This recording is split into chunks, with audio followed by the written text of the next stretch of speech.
علشان محدش يضحك عليك. النجاح بيتولد في مكان محدش بيحبه، بيتولد في قرف وروتين وتكرار في شغل ما فيهوش إثارة.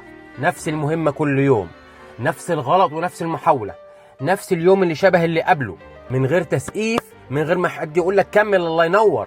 الناس بتشوف النهاية بس وتقول أكيد محظوظ، أكيد جت معاه بسهولة. محدش شايف السنين اللي عدت وانت بتتفحت لوحدك، وبتكمل وانت شاكت، وبتكابر وانت تعبان، وبتعافر رغم انك مش حاسس بأي نتيجة.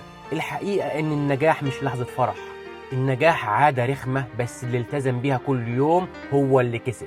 اللي استحمل الملل سبق، واللي فضل مستني الحماس والوقت المناسب للانطلاق لسه واقف مكانه.